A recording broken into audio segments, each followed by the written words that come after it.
Sadnam. We are Jen and Ramtin from Heart Center Revolution. Our intention with this podcast is to share the best of Kundalini Yoga and conscious living with you so you can live a more heart-centered life. Satnam, and welcome to episode 37 of the Heart Centered Revolution podcast. In this episode, we are going to get a little bit of a deep dive into the mind-body connection and kind of talk about how the physical body, the emotional body, the energetic body, how they all work together to give you information. And then I'm going to share my story of how I used, listening to my body to help me overcome a health challenge. And then towards the end of the episode, I will lead you through a pranayam to help gain clarity and alertness. And so this will be published while most of us are still doing shelter at home, or at least in the US we are. And it's easy to kind of get tired and I don't know about you, but like my mind's been really foggy. Like it's hard to focus, especially for me in the afternoons and evenings. There's just kind of a lot of energy, a lot of emotion to be processed, and it's tiring. And so this pranayam can help with that. It can help you get some mental clarity and alertness. Like if you need to get a project done, get some work done, or just have enough energy and alertness to watch the kids. I don't know. But this pranayam can help you sharpen your mind a little bit. I also want to give my common, precursor that Ramtin's class was recorded prior to COVID-19. And he actually talks quite a bit about illness and when you get sick, what's going on with your body. And again, it's a little tone deaf because obviously, like I said, this was recorded prior to COVID-19. But I don't think there's ever been a better time to discuss our mind-body connection and kind of when something physically goes wrong with our mind, what that means. And I'm not talking about COVID-19 specifically, like being ill with that, but it's more about when we're afraid in this heightened emotional state, it puts our body at risk. And so this is a really good time for us to stay connected with our body and not out of fear for being sick, but more out of listening to what's going on. Is there an imbalance? And now I'm giving away what's in the episode. So I'll stop talking about that now. And in this class, Ramtin was actually having like a question and answer, like conversation with the students. And so I edited the students out to the best of my ability for their privacy. So if there are a couple like audio jumps, just know that that's what's going on, that Ramtin asked a question, a student answered, and then he kind of summarizes what they said and adds his point of view. And so you're not missing any content by that jump. I'm just protecting the student's privacy. All right, let's get into it. Yeah, what does it mean for you to create a relationship with your physical body? Eating healthy, definitely, absolutely. That's a huge one, right? What else? Yeah. Being in tune, like you said. So having that intuition, right? And again, defining what that is, paying attention that, okay, something is coming along, right?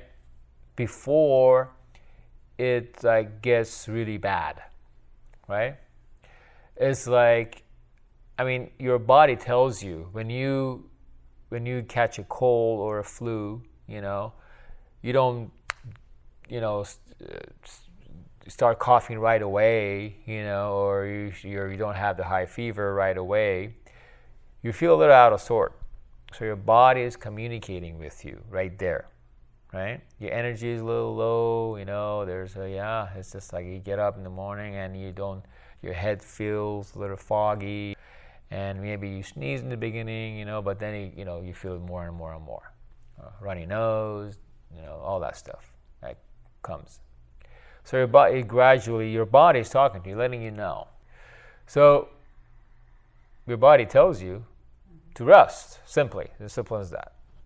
So we take that at a very surface level sometimes, I have a cold. But the symptoms, we focus more on the symptoms, and I have to stop the sneezing. I have to stop the pain. Making that a priority as opposed to what is really this pain is telling me. Okay? So starting that communication, because your body is communicating with you all the time. Are you receiving it? When there's a communication, there's a sender and a receiver. So your body is sending you that message all the time. How are you interpreting it for yourself? What are you doing with that message? So thinking of ourselves not just being this physical body, and more than that, when we receive these messages, the signals, there's a pain, discomfort, nervous system not strong enough, whatever is going on, our brain processes what the rest of the glands in our body, the parts of our body, sense to it. And that becomes more clear now in our consciousness based on our previous conditioning, learning. Some of it is more intuitive, some of it is just what we learned from the books and we heard from others. All that doesn't matter. The information, that data, stays within our system, within our subconscious mind now. We associate certain, I have this, this pain or this ache, then, this means I have a headache, or I have this. And this headache could interpret as whatever it is, that possibilities.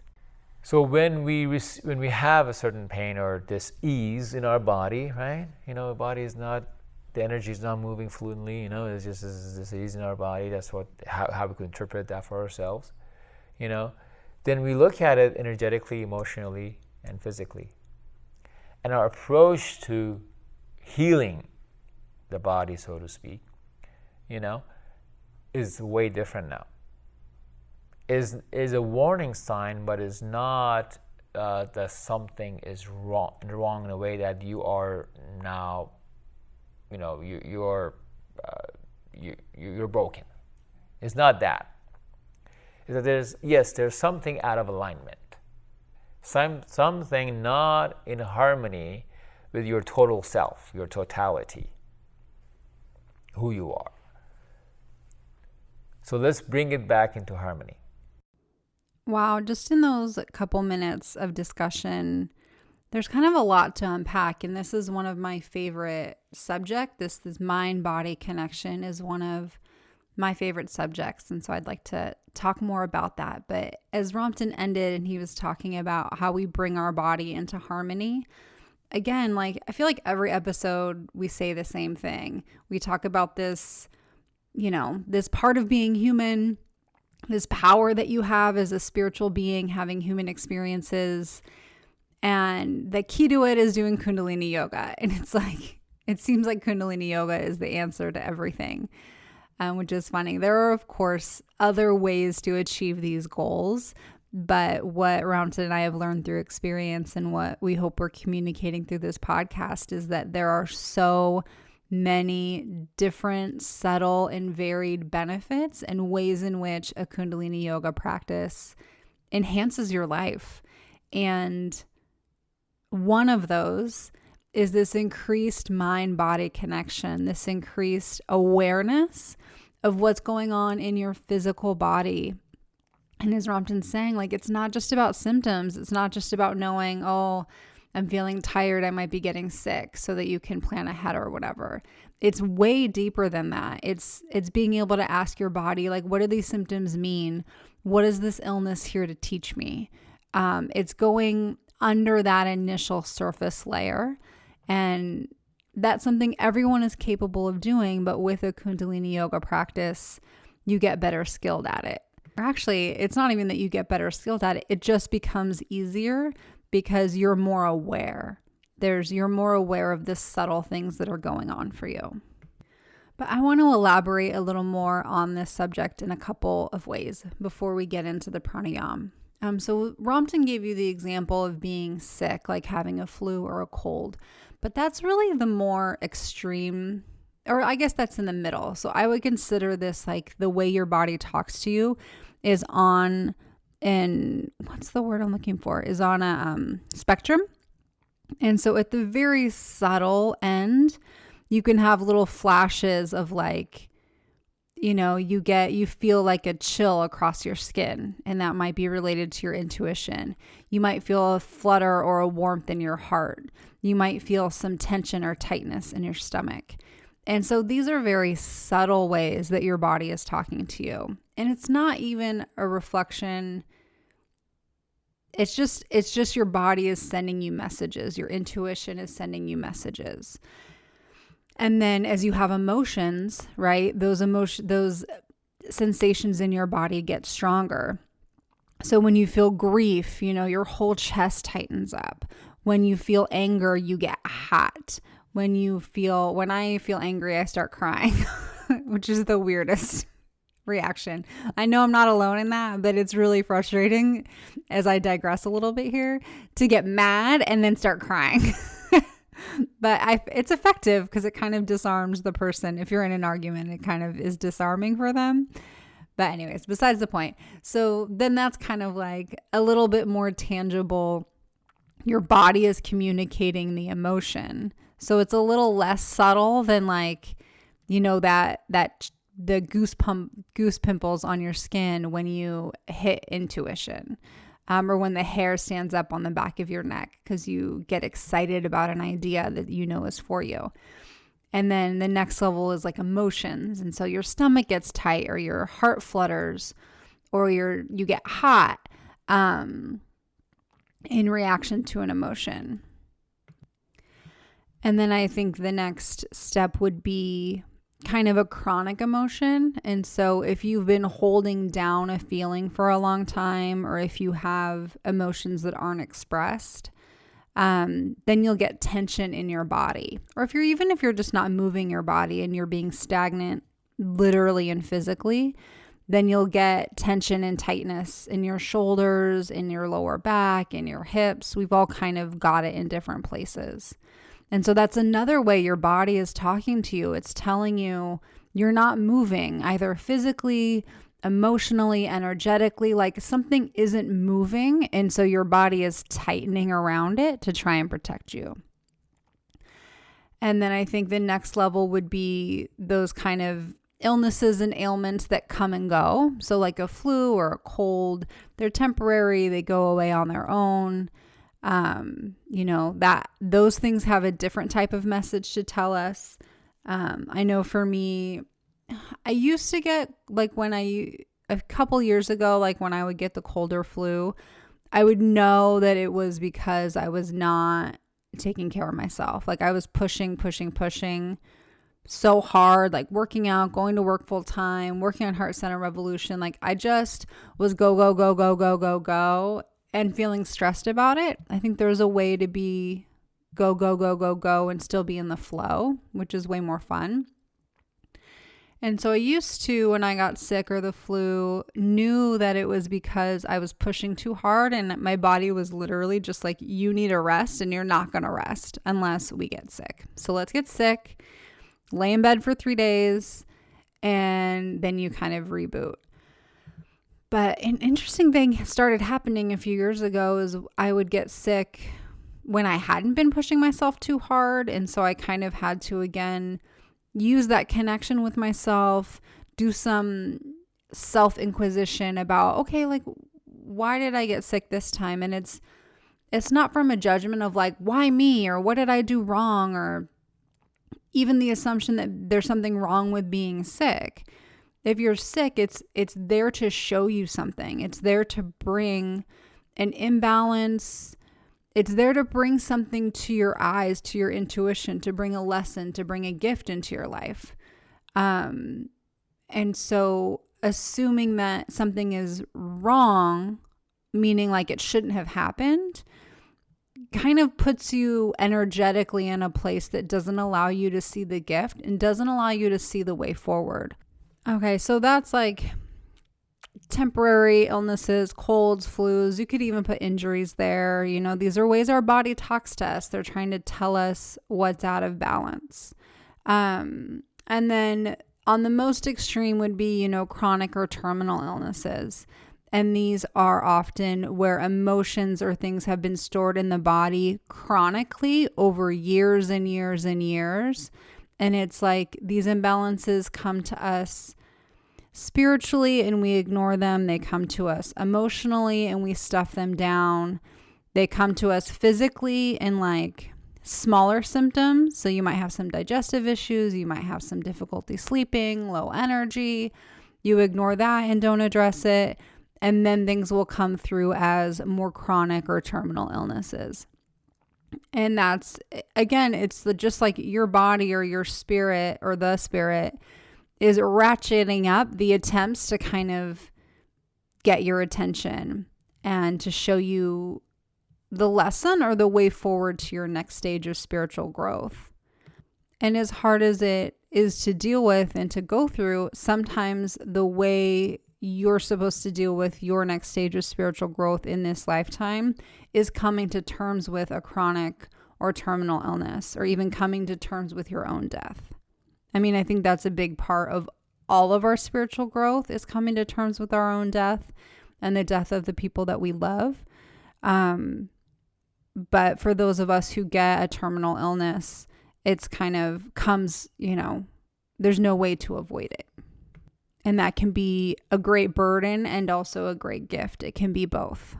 And I do realize as I'm talking now that, in the time of COVID-19, this conversation topic might hit a little close to home for a lot of us.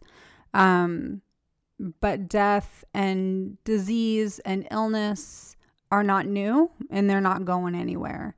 And they are difficult to accept. The grief process can be very challenging and overwhelming and painful, and it can be enlightening and give you freedom. Like, it can be all of the things that you allow it to be.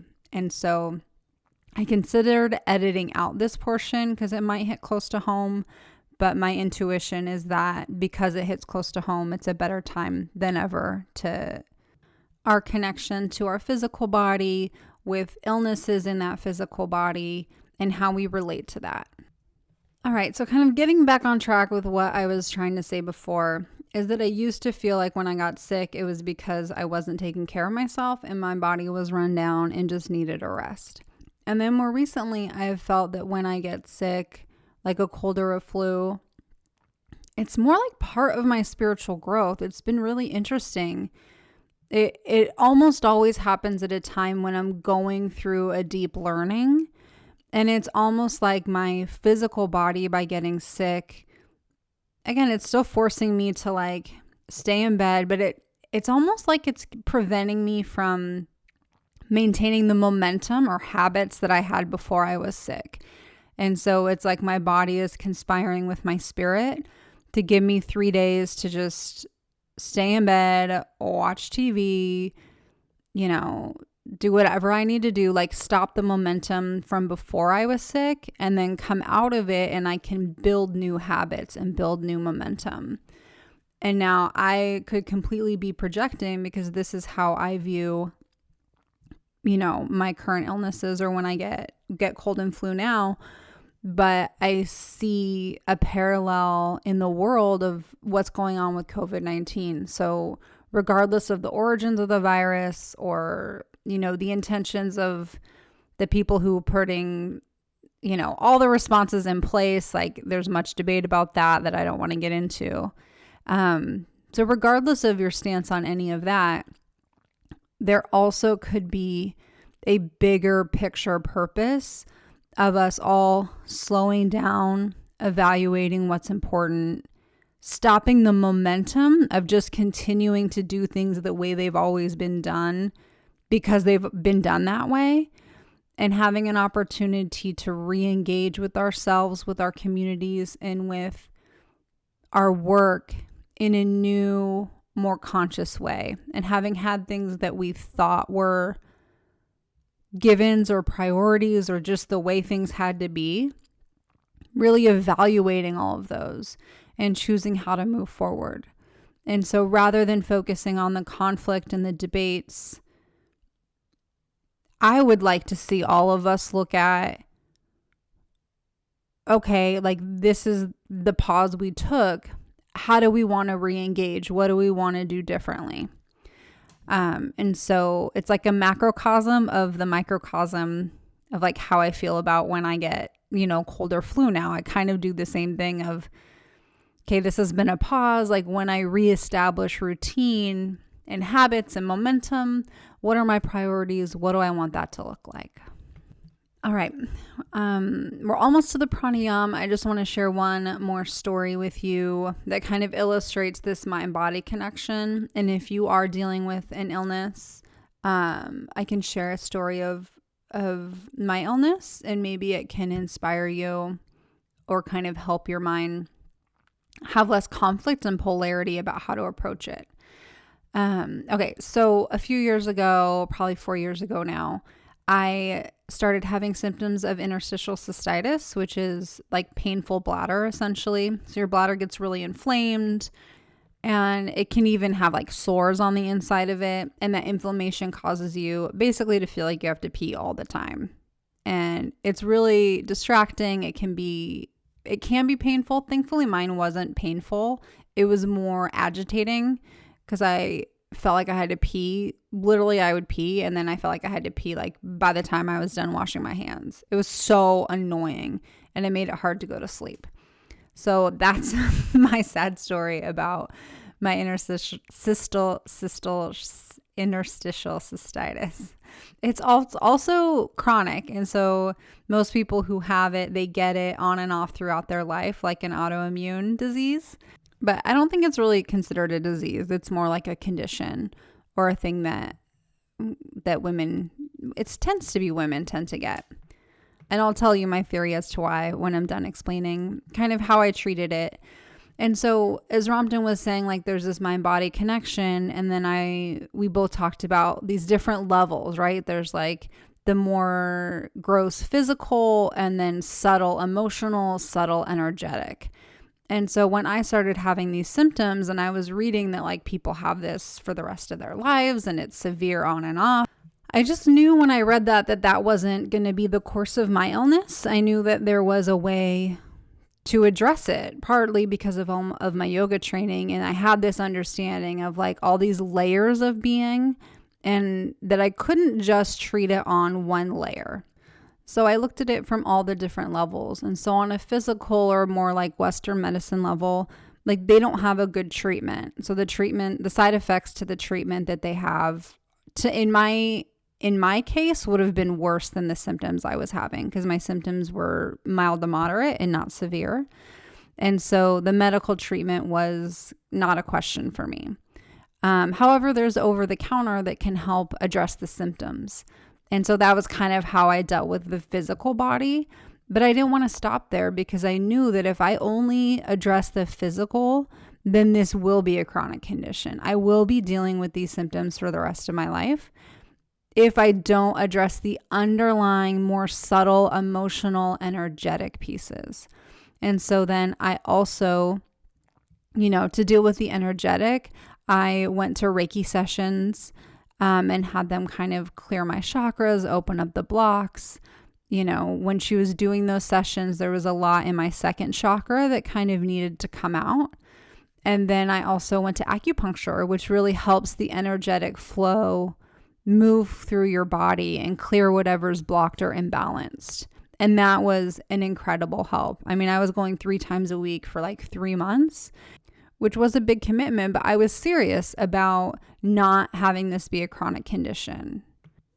But I knew that even with those layers, I wasn't addressing the underlying like emotional issue, like the thing that stored this imbalance in my body to begin with.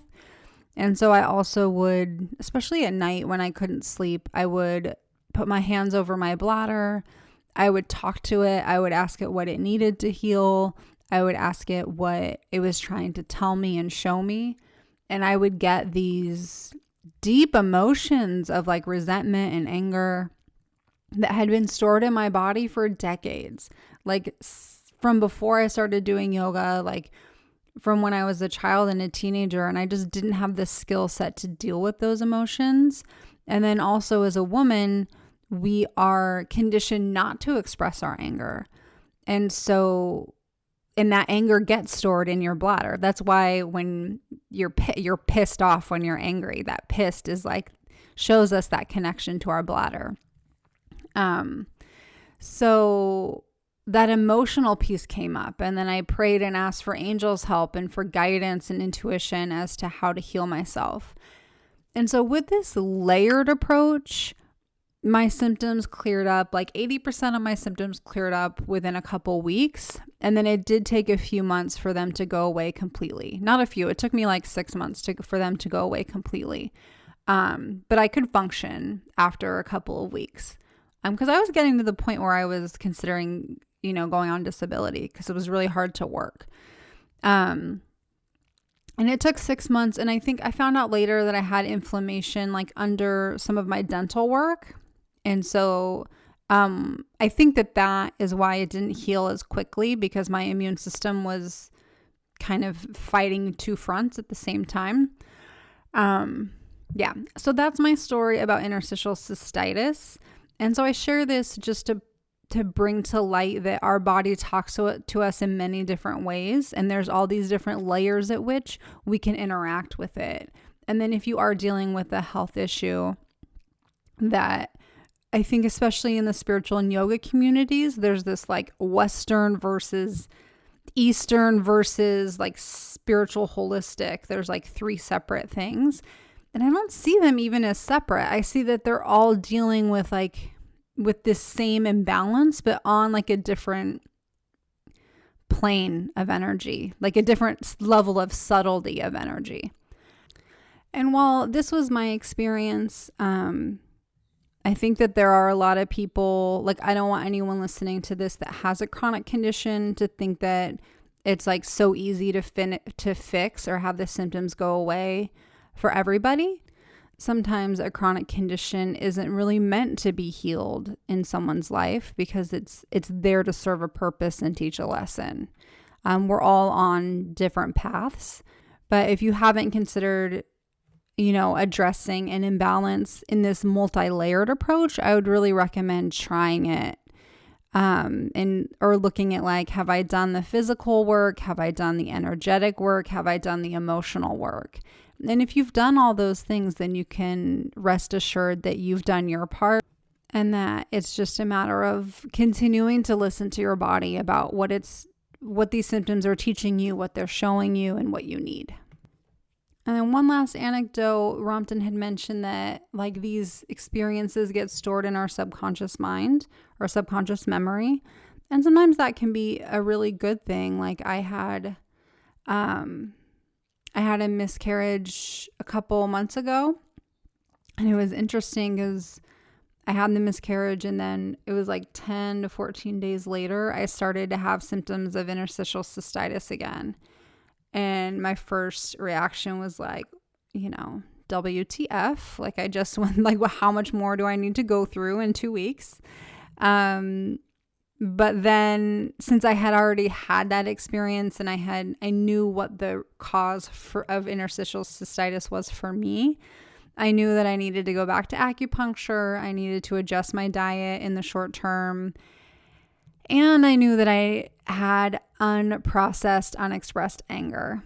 And so I tapped into the anger around my miscarriage. I found a Kriya for releasing anger. And I did it, 2 or 3 times a week for about 6 weeks. And the symptoms went away within a matter of a couple of weeks. But then on the physical level, like it wasn't all emotional and energetic. On the physical level, the hormone shift from the miscarriage and then the anesthesia and the antibiotics and stuff from the procedure. And then I had an allergic reaction. And so I was taking antihistamine or whatever you take for allergic reactions. So my body also was just like not able to process all of that. And so that also, I think, affected my immune system and led to the symptoms. So I guess my point is, yes, mind-body connection is like super important, but there are many layers at which to look at these things, and they're not mutually exclusive. They all work together in harmony. Like even when there's imbalance, they're all contributing. And then just as a little follow-up, because every time I mention it, I get, messages of concern. Ramtin and I are doing well after the miscarriage. Obviously it was hard to go through, but our practice and our community really helped us kind of process it and accept it and move forward and trust that it was, all for the betterment of our lives, even when we don't know why or how. All right. I had not planned to say that much, but it comes from the heart, and so I will keep it in the episode. But let's transition to our pranayam.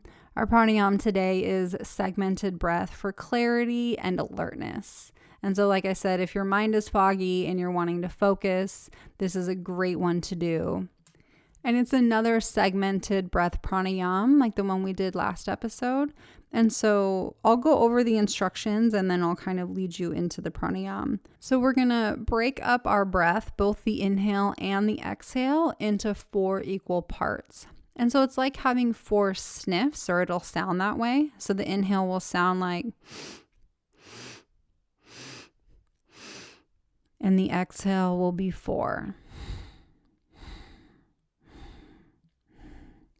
It's important to keep in mind, you don't want to keep like your cheeks really stiff. You don't want to squish or like hold your nostrils too tight. This segmenting should really come from your abdomen in your chest. So you're kind of halting the breath there and not halting the breath with your face. And it should feel like a pretty relaxed, sniff or puff, I think is a little gentler word, like a little 4 puffs of air in and out. And you want to be relaxed with the breath. So we'll take a few, regular long deep breaths, and then we'll get into the pranayam. So go ahead and bring yourself up, sitting up nice and tall. Heart is open, shoulders are up, back and down. You can rest your hands in your lap or put them in Gyan Mudra. Chin is tucked gently down and back, so you feel the opening and the elongating in the back of your neck. You can close your eyes if you haven't already. Eyes focused at the third eye if you like to have a focal point. And let's start by just taking 2 long, deep breaths. So exhale completely. Inhaling, filling up the belly, ribs, upper chest and clavicle area. Exhaling, clavicle down, chest down, navel to spine. Inhaling, belly, ribs, and chest. Exhaling, chest, ribs, and belly. Let's begin the segmented breathing, inhaling in 4 equal parts. Exhaling 4. Inhaling 4. Exhaling 4. Keeping this pattern going, making sure that you still get a full inhale and complete exhale, even though you're doing it broken into 4 parts. If you'd like a mantra to focus on, you can inhale Sa, Ta, Na, Ma. Exhale Wa, He, Gu, Ru. Inhale Sa, Ta, Na, Ma. Exhale Wa, He, Gu, Ru. Continue going at your own pace.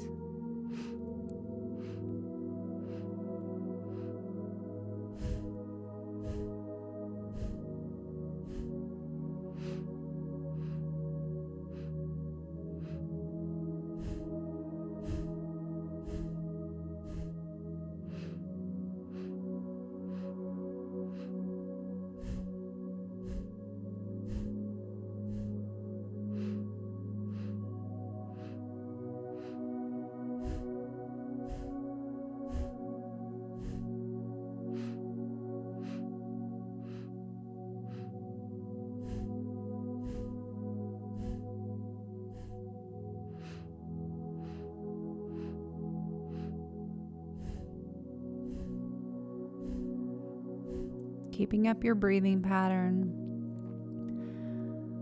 Checking your face, your cheeks, your shoulders, your abdomen. Is there anything you can relax? Let the breath almost come up from within you instead of being forced.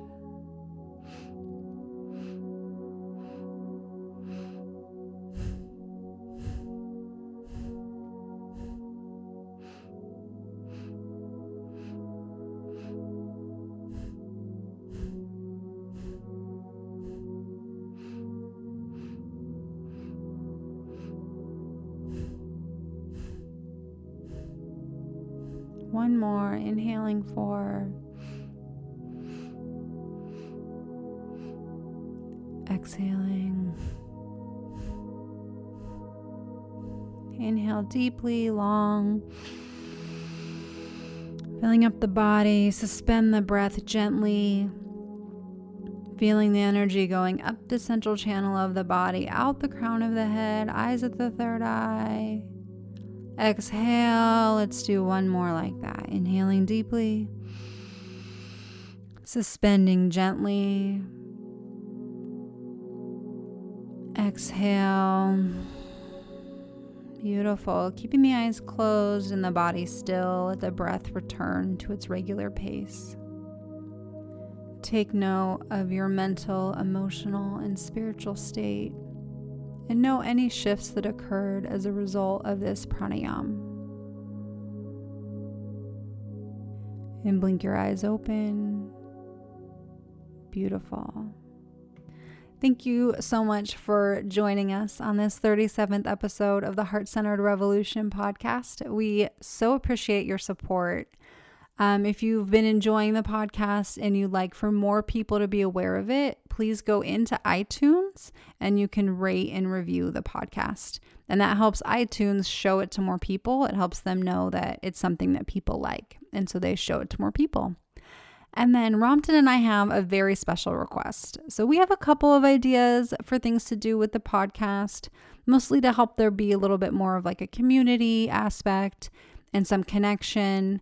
And so if you are willing to do like a 10-minute phone conversation with one of us about our ideas, because we'd love some feedback before we get things rolling, please send me an email at jen@heartcenteredrevolution.com and just let me know you're interested or willing to do a little, 10-minute conversation to give us some feedback about some of the ideas we have coming forward. Because we're really excited.